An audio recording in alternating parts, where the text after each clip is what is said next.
Native people, Native culture, Native knowledge. Hi, I'm Jeannie Green, bringing you award-winning Heartbeat Alaska.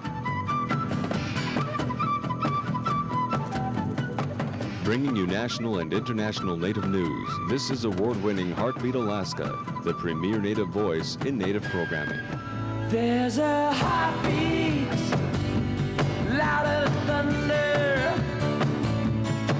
revolution is in the air. There's a heartbeat deep inside our mother. Are you too cool to count? With Heartbeat Alaska, here's Jeannie Green. Hello, welcome to Heartbeat Alaska, Native news and Native entertainment. I'm Jeannie Green. Thank you once again for joining us.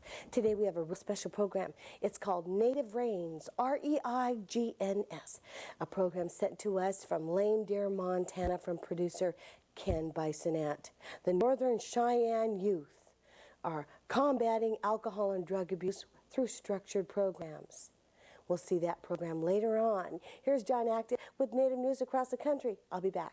Heartbeat Alaska is brought to you in part by the Aurora, Alaska Premium Smoked Salmon and Seafoods Company, an Alaska Native-owned company, proud to sponsor Heartbeat Alaska.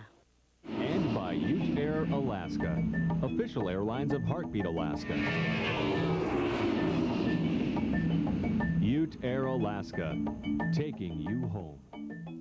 By Northwest Arctic Burrow, another sponsor of Heartbeat Alaska, and by Alaska Fiber Star, a proud sponsor of Heartbeat Alaska. It's my home, Alaska.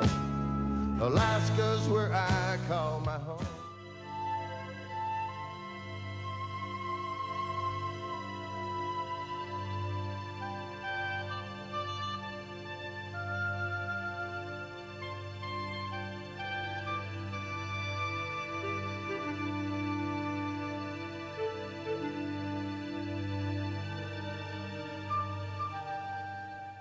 Here's John Active, Native news across the country. By the way, if you have any information, any news for John, give us a call here at Heartbeat Alaska, 907-563-7440. Here's John Active. Thank you, Jeannie. Here's a story that I think you won't find very surprising, but the AITC says take this compromise and shove it to the governor of the state of Alaska. The Executive Council of the Alaska Intertribal Council met June 10th and unanimously voted to oppose Governor Tony Knowles' latest compromise package on subsistence. The solution, the council said, must include the principles of the larger Native community adopted at the Native Subsistence Summit held last August and more recently at the Alaska Conference of Tribes last month. These principles call for the establishment of a system that includes the full participation and consent of the Alaska Native community rather than an individualized or needs-based system, and no amendments to ANILCA unless they enhance subsistence rights. In addition, federal oversight must be maintained and recognition that subsistence is a basic human right, and the Executive AITC Council does not believe the governor's compromise will result in a legal system that accomplishes these principles. The Executive AITC Committee remains fully committed to working with the state and federal governments to find a subsistence solution. From Nunwalek in the Kenai Peninsula, just as the Alaska State Legislature was gathering 2 weeks ago to debate the future of subsistence in Alaska, a handful of Nunwalek adults were leading about 50 children out of the village to where their ancestors have hunted and fished for many generations.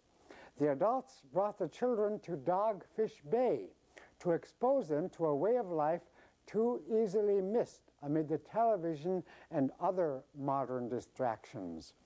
What with the proximity of urban Alaska, children no longer speak the Subsistence language, and the rush of modern life dominates everyday life. Subsistence traditions were further disrupted after oil from the Exxon Valdez washed onto local rocks and beaches in 1989. That meant years of reduced gathering. Later, the state used Exxon criminal settlement funds to help pay for several similar camps in other spill-affected villages in the area for spirit camps. Nanwalek is not the only village with a spirit camp idea. Other similar camps focusing on subsistence have sprung up in the past decade all over Alaska, from Sitka to Fort Yukon and to Kotzebue. Like Nanwalek's, they are funded by social service agencies, alcohol abuse preventive programs, and native corporations. Nanwalek is a Sugberg Pacific Eskimo settlement known until recently as English Bay, and is perched at the off-road tip of the Kenai Peninsula, and is the most traditional native village in Cook Inlet. Well, you know, we here in Alaska like fresh meat, but not this fresh. This past spring in mid-March, a moose was hanging around in the neighborhood in town.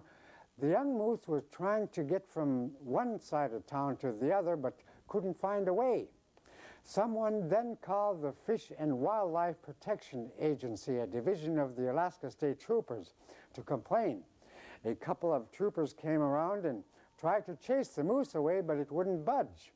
Here in Anchorage, authorities like to use Roman candles to scare moose away if yelling and other loud noises don't work. There was a flash, a bang, a puff of smoke, and the moose caught on fire. Well, it wasn't a big fire, and after some shaking of its own back, the moose put itself out and finally decided to leave the neighborhood and hasn't been seen since. Well, that's it for Native News across the country. Thank you for listening. And by the way, we're still listening and being on the lookout for some news from around Alaska. Please send us your news. Thank you. I'm John Active. Morning Star people, don't you worry, for we're going home to stay. Morning Star people, Great Spirit, He will help us, don't you worry, let's be on our way. On the trail to our homeland, we're still Heartbeat Alaska with your news.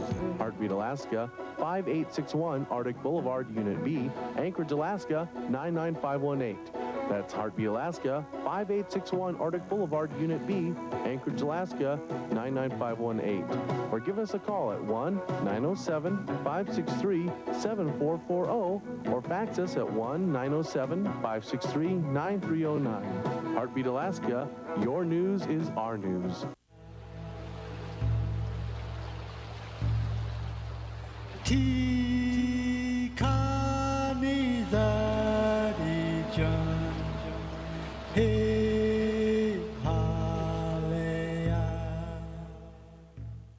Thank you, John.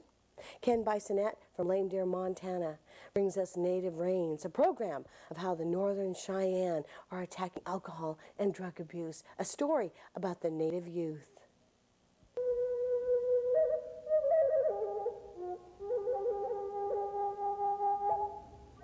Hi, I'm Tana. And I'm Elizabeth. American Indian youth, not unlike youth across the country, face many challenges. One of the most difficult is avoiding alcohol and drugs. The use of alcohol by teenagers is a national health problem. The answers to solve these challenges start within local communities. In Lame Deer, Montana, a program called Native Rain is helping youth develop positive alternatives to drug use and showing how students can lead healthy, productive lives. Let's visit the Northern Cheyenne Reservation and see what valuable lessons we can learn from a unique approach to a growing problem.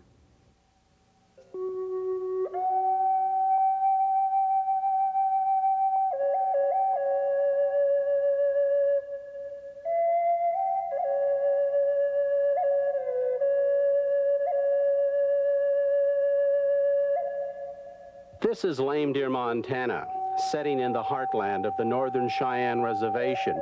It is home for many of the 4,000 Northern Cheyenne tribal members who choose to live on their southeastern Montana reservation. The Northern Cheyenne hold this land to be sacred and have endured much in holding on to their reservation and their way of life. The Northern Cheyenne are rich in history with a proud traditional culture. Theirs is a close, caring community of large, extended families with a sedentary lifestyle. The richness of their culture is oftentimes lived out in powwows, giveaways, and other traditional ceremonies. Like American Indian tribes all across America, the Northern Cheyenne are seeing many changes occur within their reservation and among their people. Many of these changes result in a cross-cultural conflict where increased incidents of violence, accidental death, suicide, and injury are commonplace. Oftentimes, these changes are experienced first by the youth of the Northern Cheyenne. According to a recent survey, a high number of reservation youth indicated they developed negative lifestyles due to peer pressure, family life, feelings of sadness, and boredom. Many of the youth who responded to the survey also indicated experiencing negative pressures as a result of parents' abuse of alcohol, the lack of work or promise of work on the reservation, and chemical abuse.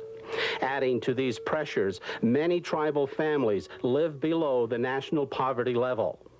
While there are many adversities facing reservation youth, this is a community especially concerned with its young people, whom they consider to be their most valuable resource. This is evidenced by the development of successful intervention strategies, reaching out to help reservation adolescents.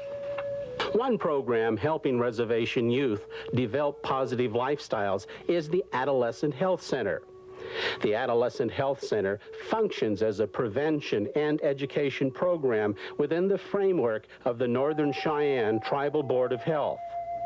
Primarily, the focus has been to provide information to the adolescents of the reservation that promotes healthy and positive life skills and a youth development approach that is fast becoming a major resource for the youth of the Northern Cheyenne Reservation.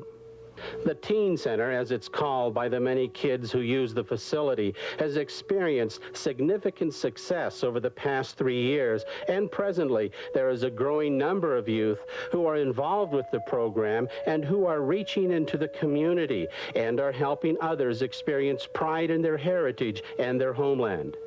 And I believe that having a strong youth program that works with developing life skills is really important for preteens, teens, because the skills they learn as young adults, they're going to carry with them into adulthood as well as elders.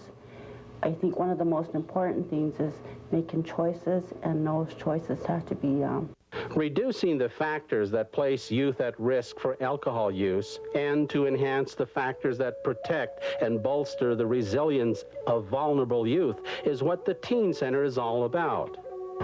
They've shown me kindness. They've helped me when I needed it. We share our feelings with each other, which I think that's very important because it shows how good of a person you are. And I think it's important for teens to be in sports because it keeps them off the streets where most drug and alcohol problems start, and it helps build self-esteem knowing that you got there without alcohol or drugs. One of the successes of the past year has been the effort to work together with the tribal elders on various projects, an honor for the youth to learn and experience the traditional values and teachings of the elderly on the reservation. The wisdom and knowledge of the elders has been passed on to the youth in many different settings.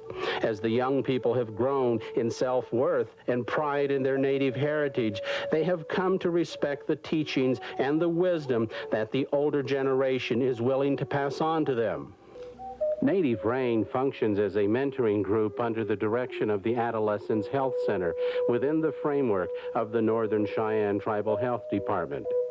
With the Teen Center as their home, they reach out to other young people through skits, dance routines, workshops, fashion shows, recreation activities, and various activities that promote an alcohol and drug-free lifestyle. Since their beginning, they have performed their program in places like Minnesota, Colorado, Wyoming, Canada, and California. These young people are committed to a healthy lifestyle and believe that making positive choices now with their lives, they can help other young people. The traditions of the American Indian and Alaskan Native are rich and enduring, but one problem persists: illegal underage drinking. Hi, I'm Billy Mills. I've seen and felt the tragedy of alcohol abuse. Solving this problem among our youth starts with you as a loving, caring adult. Now there's help with a free new program called Ready or Not. To learn more, call the number on your screen. And remember, with kids and alcohol, it's sooner than you think. For a copy of today's program, send $25, check or money order to Heartbeat, Alaska, 5861 Arctic Boulevard, Unit B, Anchorage, Alaska, 99518.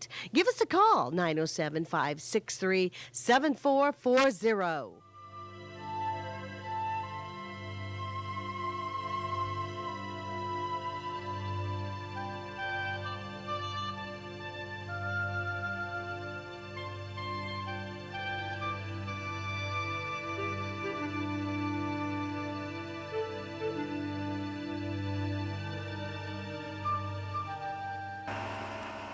While most people of this region live in the villages during the winter, they spend a considerable amount of time at their camps during the spring, summer, and fall to gather subsistence foods.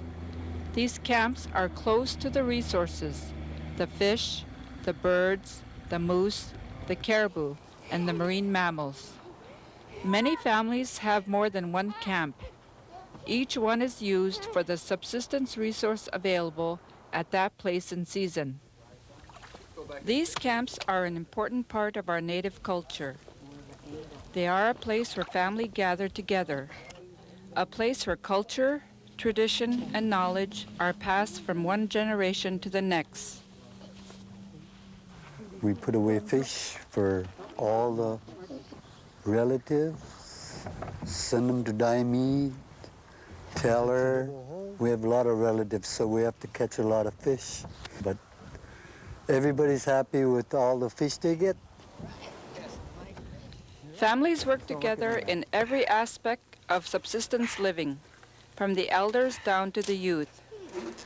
These are the times when children are taught hard work, cooperation, sharing, respect for others, and respect for resources and the environment. I just cannot see our life without these foods, and it is such a blessing to sit there with our family and to eat. Like you eat walrus gulk, you eat black muktuk, you eat beluga whale muktuk, you eat half-dried fish, you eat dried whale meat, you eat dried ugruk meat, you eat boiled ugruk meat, you eat masu, wild onions mixed with seal oil and dunguk is the rendered blubber. That's just one of the blessings of our family life, is to sit all together and enjoy the fruits of our land. Nora, did you want herring eggs? Sharing is an important value taught in our native culture. When people return from hunting, fishing, or gathering, they share their harvest with people who are less fortunate, such as widows or people without boats or hunting equipment. When hunters return from a successful trip, the community gathers together to share their traditional subsistence foods. It is still a strong tradition that a boy's first catch must be given to elders. Traditionally, villages have traded with one another to share their resources, which may not be locally available to another. For instance, whale meat and muktuk are traded from St. Lawrence Island villages for moose or dried fish from the mainland villages. In today's world, the many regulations placed upon subsistence are often impractical and contrary to Inuit belief. When subsistence is restricted, it is difficult for people to supply their families with traditional foods. Limits are placed upon subsistence hunting and fishing as if they were sport activities. For example, if a hunter goes out in the fall to hunt for ducks and is successful, he may exceed the sport limit and could be prosecuted. But managers and enforcement fail to realize that a large portion of his harvest will be shared with family and others in the village. Many of the animals we rely on are migratory, so we have to catch our year's food supply before the animals move on. Our people have always had plenty of fish and animals to feed our families, but sport fishing, hunting, and commercial fishing have changed that. There has been a gradual decline in the abundance of resources available for subsistence. This has forced many of us to rely on public assistance to feed our families. The late Matthew Aya was director of the Eskimo Walrus Commission.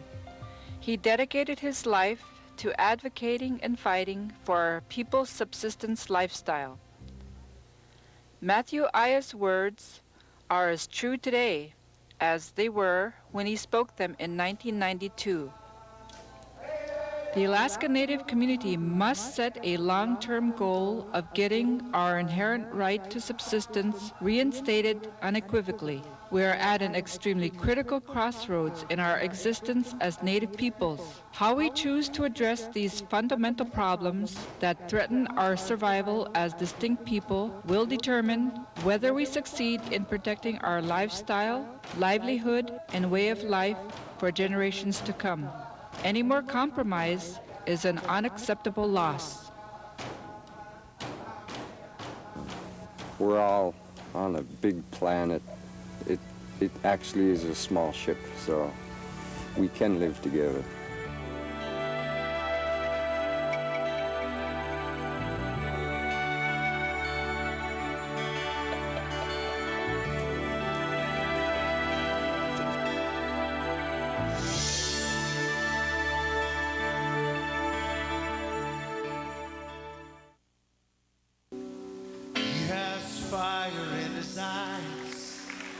And a sword in his hand, and he's riding a white horse across this land.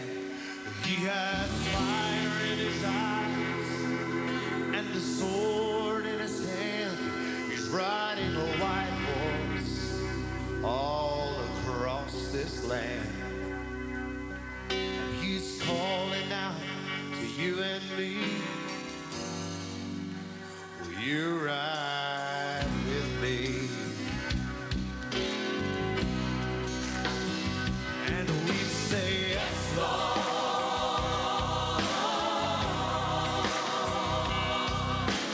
We will stand up high.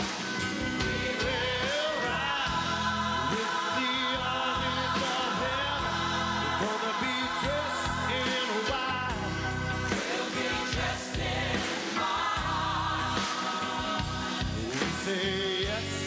Look for the new television program We Win, coming to you this September from Heartbeat, Alaska. Thank you once again for joining us for Heartbeat, Alaska. Native News and Native Entertainment. I'm Jeannie Green. I'm so glad that you invited us into your home. God bless you. Send us your video, and I'll see you again next week. Morning Star people, don't you worry, for we're going home to stay. Morning Star people, Great Spirit, He will help us, don't you worry, let's be on our way. On the trail to our homeland, we're sick and racked with pain. Our people weak and dying from the snow cold wind and rain. As we walk through the mountains, across the rivers, and through the plains, the soldiers came to stop us, killing many, taking whole away. Morning star people, don't you worry, for we're going home to stay. Morning star people, Great Spirit, He will help us, don't you worry, let's be on our way. Cheyenne tears, native blood, cry now, we're almost home. Just a little farther before we die, Spirit, lead us home. Finally cross the Tongue River, feel our spirit start to soar. Like a strong young eagle, Cheyenne people, we are falling